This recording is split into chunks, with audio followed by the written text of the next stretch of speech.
Hey guys, hello and welcome to our YouTube channel IT friends. So guys, Tata steels long products limited की तरफ से एक new recruitment निकल के सामने आ रही है, जिसका कि देखिए लास्ट डेट जो है 31 जनवरी है। और इसको कौन लोग अप्लाई कर सकते हैं, क्या-क्या इसका एलिजिबिलिटी रहेगा, कब तक इसका जो है फॉर्म्स भराएगा, कैसे फॉर्म्स भराएगा, सभी इस वीडियो में हम लोग देखेंगे। तो गाइस, जैसा देख पा रहे हैं कि ये जो है पूरा फॉर्म है, ये किन के लिए निकाला गया है, तो ये अप्रेंटिसशिप लड़के जो कर लिए हैं, उनके लिए है। ठीक है, किस रीजन की बहाली है, कौन कौन से स्टेट के बच्चे भर पाएंगे, सभी को हम लोग इस वीडियो में देखेंगे।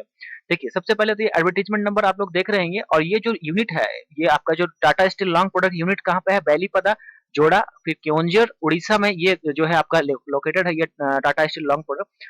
और दूसरी बात गाइस है कि ये टाटा स्टील नहीं है, याद रखिएगा, इन टाटा का ग्रुप का ही ये आपका है, Tata steel long product private limited. तो गाइस यहाँ पे देखिए नोटिफिकेशन है, फुल नोटिफिकेशन। इसके बाद हम लोग इसको देख लेंगे कौन कौन एलिजिबल है, उसके बाद हम लोग फिर फॉर्म भी भरेंगे, कैसे इसको फॉर्म भरना है। देखिए, समझिए यहाँ पे। तो गाइज यहाँ सबसे पहले तो ये 20 1 से फॉर्म अप्लाई होना चालू हो गया, 31 जनवरी तक लास्ट डेट है। और इसका एग्जामिनेशन जो है ऑनलाइन एग्जामिनेशन होगा, रिटन एग्जाम होगा, फरवरी के महीना में होगा। ठीक है, कौन बच्चे इसको एलिजिबल हैं, कौन भर पाएंगे? देखिए, जिन्होंने अप्रेंटिसशिप पास कर लिया है, ठीक है, जिनके पास एनएसी सर्टिफिकेट मतलब कि नेशनल अप्रेंटिसशिप सर्टिफिकेट जो होता है, जिनके पास है, और किन कौन से ट्रेड में, फिटर में, रिगर में, वेल्डर में, इलेक्ट्रीशियन में, इंस्ट्रूमेंट मैकेनिक्स में है, एनसीबीटी एससीबीटी किसी से भी है, तो आराम से वो बच्चे जो है फॉर्म्स को फिल कर सकते हैं। बट गाइज यहाँ पे और भी कंडीशन है। देखिए, candidates completing apprenticeship after ITI as well as those completing direct apprenticeship eligible. देखिए, आईटीआई पास करने के बाद आपने अप्रेंटिसशिप किया है, ठीक है, तो भी एक फॉर्म भर सकते हैं, और या फिर बिना आईटीआई किए भी यदि आपने जो है डायरेक्टली अप्रेंटिसशिप किया है, तो भी आप एलिजिबल रहिएगा। इसमें बहुत कुछ बातों को जानना जरूरी है, नहीं तो फॉर्म आपका रिजेक्ट हो जाएगा, इसलिए वीडियो में अंत तक बने रहिएगा। उसके बाद देख लीजिए, उसके पहले मैं आप लोगों को बता देता हूँ कि ये जो कैंडिडेट्स आई मीन कहाँ के भर पाएंगे। तो देखिए, डोमिसाइल में झारखंड और उड़ीसा के कैंडिडेट्स भी ही सिर्फ एलिजिबल है गाइस, इस बात का आप लोग ध्यान रखिएगा। तो टाटा का जो है और सब भी अलग-अलग जो है स्टेट से आता रहता है, बट इसमें ये जो वैकेंसी आई है सिर्फ खासकर झारखंड स्टेट के कैंडिडेट्स जिनके पास डोमिसाइल है, और उड़ीसा कैंडिडेट्स जो है उनके लिए एलिजिबल है। तो अदर स्टेट से यदि हैं आप तो वीडियो को स्किप कर सकते हैं, आपके रिलेटेड भी जो भी वैकेंसी चाहिए होगा आप कमेंट सेक्शन में पूछ सकते बोल सकते हैं हमको। ठीक है गाइस, अब यहाँ पे समझ लेते हैं आगे का बात। तो यहाँ देखिए गाइस, यहाँ 65% पहले तो उनको एआईटीटी जो एग्जाम जो है उसमें होना चाहिए, मतलब अप्रेंटिसशिप का जो फाइनल होता है एग्जाम आपको देना पड़ता है एआईटीटी का, हालांकि अब तो हट हट गया। तो उसमें आपका 65% होगा तो आप भर सकते हैं इस फॉर्म को, कम होगा तो नहीं भर पाइएगा। उसके बाद 60% यदि है आपका, लेकिन यदि आप फीमेल कैंडिडेट हैं और आपका 60% या उससे अबव है तो आप भर सकते हैं। ठीक है, लेकिन यदि मेल कैंडिडेट उनका 60 है तो फिर वो नहीं भर पाएंगे। हाँ, एक शर्त पे भर सकते हैं कि एम्प्लॉय वार्ड है, मतलब टाटा में आपके पिताजी या कोई माँ कोई काम कर रही है और उनका आप जो है लड़का है, लड़की है, तो फिर आप भर सकते हैं। या एक्स एम्प्लॉय वार्ड भी हैं तो भी आप भर सकते हैं। कभी मतलब आपके पापा या फिर मम्मी रिटायर कर गए हैं टाटा से और आप जो है उनके संतान हैं, तो आप फिर इस फॉर्म को भर सकते हैं, इतना परसेंट ला करके 60% भी लाए हैं तो भी भर सकते हैं। ठीक है, चलिए ये समझ गए। उसके बाद देखिए, एक्सपीरियंस होना चाहिए। सेकंड कंडीशन ये भी है, ये होने के साथ अप्रेंटिस सर्टिफिकेट 1 साल वाला जो है होने के बाद 10th करके यदि अप्रेंटिसशिप किया है तो 2 साल का, आईटीआई करके इन ट्रेड से किया है, ठीक है, और अप्रेंटिसशिप किया है तो फिर 1 साल का। उसके बाद एक्सपीरियंस में देखिए, यहाँ से आपसे जो है 2 साल का एक्सपीरियंस मांगा गया है। आईटीआई अप्रेंटिसशिप, ठीक है, अप्रेंटिसशिप करने के बाद आपका 2 साल का होना चाहिए, और अप्रेंटिसशिप वाला जो ट्रेनिंग है वो काउंट नहीं किया जाएगा, याद रखिएगा। अप्रेंटिसशिप करने के बाद आपका 2 साल का मिनिमम एक्सपीरियंस होना चाहिए। डेट ऑफ बर्थ की बात करेंगे तो देखिए 1/1/1990 से लेकर 1/1/2004 तक के बीच में यदि आपका जन्म है तो आप भर सकते हैं। दूसरी बात है कि यदि जनरल कैंडिडेट्स हैं आप, तो ये चीजें जो है इन सभी कैटेगरी वाले के लिए लागू हैं, ठीक है। लेकिन जनरल कैंडिडेट्स तो आपका एज होना चाहिए 1/1/93 से लेके 1/1/2004 तक है, तभी आप भर पाइएगा। देखिए यहाँ पे फिजिकल स्टैंडर्ड्स कुछ में देख लीजिए, हाइट इतना होना चाहिए 152 सेंटीमीटर बॉयज के लिए, और गर्ल्स के लिए 142 सेंटीमीटर। एक्सपेंशन ऑफ चेस्ट जो आप करते हैं सीना फुलाने पे 5 सेंटीमीटर का, ये होना चाहिए, फुलना चाहिए। उसके बाद वेट देखिए 45 केजी बॉयज का, गर्ल्स का 40 केजी होना चाहिए। आंख जो है आपका 6/6 दोनों होना चाहिए। पावर ऑफ लेंस +-4 मैक्सिमम होना चाहिए। कलर विजन क्या होना चाहिए? नॉर्मल होना चाहिए, कोई भी कलर ब्लाइंडनेस नहीं होना चाहिए। झारखंड और ओडिशा के स्टेट ही सिर्फ बच्चे यहाँ भर सकते हैं, ठीक है। और किसी भी तरह का क्वेरी आपको करना है तो आप इस मेल में जो है आप पूछ सकते हैं, किसी भी तरह का प्रॉब्लम है तो। देखिए, रिटन एग्जाम होगा, उसको फिर पर्सनल इंटरव्यू के लिए भी बुलाया जाएगा, और मेडिकल फिटनेस भी वहाँ जांचा जाएगा। एज की बात करेंगे तो 1 जनवरी 2022 से एज का काउंटिंग किया जाएगा। ट्रेवलिंग के लिए आप जो पर्सनल इंटरव्यू देने जाइएगा तो टीए डीए कुछ आपको दिया नहीं जाएगा, ठीक है। 1 साल का देखिए सिलेक्शन देख लीजिए, आपका जो है 1 साल की ट्रेनिंग होगी। ठीक है, जैसे सिलेक्शन हो जाता है, 1 साल की ट्रेनिंग होगी, 10,000 रुपया प्रति महीना दिया जाएगा 1 साल तक और उसके बाद फिर आपको परमानेंट रोल में रख लिया जाएगा, मतलब परमानेंट आपका जॉब ये हो जाएगा एक तरह से, ठीक है। तो गाइस अच्छी खासी अपॉर्च्युनिटी है, चलिए हम लोग देख लेते हैं आपकी यहाँ पे फॉर्म्स कैसे भरना है। तो ये आपको लिंक मिल जाएगा, डिस्क्रिप्शन में दे दूँगा और ये जो पीडीएफ देख रहे थे आप, पीडीएफ को अपने टेलीग्राम ग्रुप में डाल दूंगा, ठीक है। तो यहाँ पे देख लीजिए कैसे फॉर्म को आपको भरना है।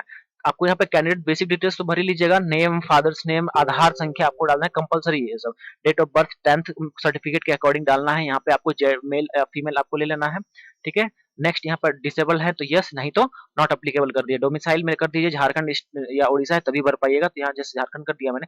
ओबीसी जनरल जो भी है तो जनरल कर देते हैं, ठीक है। कम्युनिकेशन एड्रेस जहाँ आपका पत्राचार का जगह पता है वो डाल दीजिए, जहाँ भी रिप्रेजेंट में रह रहा है, जहाँ की आपको लेटर उटर भेजा जा सके। और परमानेंट जहाँ की आपका डोमिसाइल सर्टिफिकेट में जो होगा वो यहाँ पे आपको लिखना है, ठीक है। पिन कोड दे देना है, परमानेंट पिन कोड जो आपका घर का परमानेंट पिन कोड है जो भी होगा 8141 जैसे भी कुछ भी है आपका 6 डिजिट का, ठीक है। यहाँ पे आपका मोबाइल नंबर रहेगा, अल्टरनेटिव मोबाइल नंबर पिताजी का दे दीजिएगा। ईमेल आईडी जिसमें कम्युनिकेशन होगा आपका जो है सिलेक्शन हो जाएगा तो ईमेल भेजा जाएगा, तो ईमेल आपको देना है। 10th में परसेंटेज कितना था वो दीजिए, 12th का दे दीजिए। यहाँ पे अप्रेंटिसशिप का देखिए, आईटीआई यदि आपने जो है आईटीआई प्लस अप्रेंटिसशिप किया है तब इसको सेलेक्ट कीजिए, नहीं तो सिर्फ डायरेक्ट आप अप्रेंटिसशिप किए हैं 10th करके तो इसमें सेलेक्ट कर लीजिए। जैसे 10th बहुत बच्चे 10th प्लस आईटीआई करते हैं तो चलेगा। अब देखिए आईटीआई में कौन सा ट्रेड था, यही सब ट्रेड बस एलिजिबल हैं तो इलेक्ट्रिशियन जैसे कर देते हैं। और कौन सा आईटीआई का इंस्टीट्यूट का नाम आपको देना है, तो जो भी इंस्टीट्यूट से आप पास आउट हुए हैं लिख दीजिए। कब से कब थे, तो पीरियड फ्रॉम जब से थे और जब तक थे, ठीक है। तो 2 साल का जैसे फिट इलेक्ट्रिशियन है तो यहाँ पे 2 साल का पीरियड आप देख लीजिएगा, उसी अकॉर्डिंग भर देना है। मार्क्स कितना लाए हैं परसेंटेज वो भी यहाँ पे आपको डाल देना है। उसके बाद फिर अप्रेंटिसशिप ट्रेड का देख लीजिए, अप्रेंटिसशिप में कौन सा ट्रेड आप लेके किए थे, यही सब ट्रेड्स में जो भी होगा आप इलेक्ट्रिशियन ही लिए होंगे, इलेक्ट्रिशियन आईटीआई था तो आपको, ठीक है। अब ऑर्गेनाइजेशन का नाम यहाँ लिखना है, कहाँ पे आप जो है अप्रेंटिसशिप किए हैं, पीरियड कब से कब तक किए थे ये इसमें मेंशन कर दीजिएगा। परसेंटेज कितना आया एआईटीटी एनएससी अप्रेंटिसशिप वाला में कितना परसेंट लाए। रजिस्ट्रेशन नंबर एनसीबीटी एससीबीटी का होता है आपका सर्टिफिकेट देखिएगा वहाँ रजिस्ट्रेशन नंबर मिल जाएगा, ठीक है। वो उसके बाद देखिए एक्सपीरियंस इसमें डालना है, जैसे कि 2 साल का जो एक्सपीरियंस वहाँ बोला जा रहा है तो और नेम ऑफ ऑर्गेनाइजेशन जहाँ से आप जो है एक्सपीरियंस आपका है, लाइक जैसे मान लेते हैं कि आपका कोई भी कंपनी में प्राइवेट कंपनी में आपने एक्सपीरियंस लिया है, ठीक है। अब 2 साल का काम आपने किया तो यहाँ लिख दीजिए ऑर्गेनाइजेशन का नाम। उसके बाद फिर यहाँ पे कब किए आप अप्रेंटिसशिप करने से पहले किए थे या फिर अप्रेंटिसशिप करने के बाद किए हैं। तो जाहिर सी बात है बहुत सारे बच्चे आफ्टर करते हैं, तो आफ्टर आईटीआई बिफोर अप्रेंटिसशिप मतलब कि देखिए 2 चीज है। एक तो आप आईटीआई किए उसके बाद फिर कंपनी में काम करने चले गए, फिर 2 साल काम कर लिए और फिर जाके आप फिर अप्रेंटिसशिप कर लिए, तो यदि ऐसा कंडीशन है तो आप पहला सेलेक्ट कीजिए। और यदि आपने आईटीआई किया उसके बाद अप्रेंटिसशिप किया उसके बाद 2 साल का आपके पास एक्सपीरियंस हो तब ये वाला सेलेक्ट कीजिए, या फिर आपने अप्रेंटिसशिप किया और कंपनी में काम किए 2 साल, ठीक है, या 3 साल जो भी है तो आप इसको सेलेक्ट कीजिए, ठीक है। यदि नहीं समझ में आया हो तो बैक करके फिर से एक बार सुन लीजिएगा, ठीक है। चलिए अब यहाँ पे सेलेक्ट कर लेते हैं, जैसे यहाँ पे आफ्टर अप्रेंटिसशिप यहाँ पे कर देते हैं। चलिए यहाँ फॉर्म कब से कब थे वहाँ पे इंडस्ट्री में एक्सपीरियंस भी दिखाना पड़ेगा, इसलिए ध्यान से आप लोगों को यहाँ पे भरना है। डेट मेंशन कीजिएगा वही जो आपके पास जो है एक्सपीरियंस सर्टिफिकेट में जो होगा। ऑर्गेनाइजेशन का नेम देख लीजिए, यदि दूसरा ऑर्गेनाइजेशन में आपने काम किया उसी बीच दूसरा ऑर्गेनाइजेशन मतलब कि दूसरे किसी कंपनी में किया तो यहाँ लिखिए, फिर उसी में सारे डिटेल्स उसी तरह से भरिए, कब कब का है, फिर कब से कब तक, third organisation, fourth organisation, fifth organisation इतना दिया हुआ है, ठीक है। तो 5 तक दिया हुआ है, इतना तक तो बहुत बच्चे किए भी नहीं होंगे, ठीक है। चलिए अब यहाँ पे यदि आप एम्प्लॉय आपके पापा रह गए हैं या फिर मम्मी रही हैं तो उनका देखिए कैटेगरी देना है, कौन है नहीं है ये सब डिटेल्स यहाँ भरना होगा, ठीक है। फिर पीआईडी ऑफ एम्प्लॉय तो ऐसे कैंडिडेट्स के लिए है जो कि उसके फादर या मदर थे। अब देखिए टेस्ट लोकेशन यहाँ पे आया हुआ है, कहाँ पे आपको एग्जाम देना चाहते हैं, तो जमशेदपुर देना चाहते हैं, जोड़ा देना चाहते हैं, फिर कलिंग नगर देना चाहते हैं, भुवनेश्वर देना चाहते हैं, जहाँ भी देना चाहते हैं तो जैसे जमशेदपुर डाल दिए, ठीक है। अब ये आपके अरेस्ट हुए थे कभी क्या क्रिमिनल ऑफेंस में, कहीं आपका पुलिस वुलिस का चक्कर है क्या, तो यस यदि है तो करिए, नहीं तो नहीं, जाहिर सी बात है नहीं होगा सबका, ठीक है। तो नो कर देना है। यहाँ पे क्या किसी भी तरह का सेक्सुअल हरासमेंट या फिर इथिक्स के लिए आपको जो है कंप्लेन आपके खिलाफ किया गया है, रजिस्टर्ड किया गया है, यस और नो, तो नो कर देना है यहाँ पे। उसके बाद फिर यदि कुछ है तो यहाँ पे लिख देना है आपको डिक्लेरेशन में, उसको सबमिट कर देना है, यहाँ पे चेक मार्क करके सिलेक्ट कर देना है, ठीक है। तो गाइस इस तरह से आपको पूरा फॉर्म भरने का प्रोसेस मैंने बता दिया, क्या है भरना है, कैसे कैसे भरना है, ठीक है। तो आई आपके लिए जो वीडियो है बहुत ज्यादा हेल्पफुल रहा होगा, तो चैनल को जरूर सब्सक्राइब कीजिएगा इस तरह के वीडियो के अपडेट्स पाने के लिए। और देखिए गाइस यहाँ पे और भी बहुत सारी अप्रेंटिसशिप की जो है वैकेंसी आई हुई है, जिनके लिए नहीं है तो कोई घबराने की बात नहीं है। यहाँ बहुत सारी अप्रेंटिसशिप वैकेंसी आई है, जैसे कि आप देख पा रहे हैं डीआरडीओ का जो है diploma BTech BSc BCom ITI सबके लिए अभी निकाला गया है। एक और डीआरडीओ का अप्रेंटिसशिप निकला गया है आईटीआई के लिए। फिर जो है आईओसीएल का जो है नॉर्थर्न वेस्टर्न रीजन का निकला हुआ है।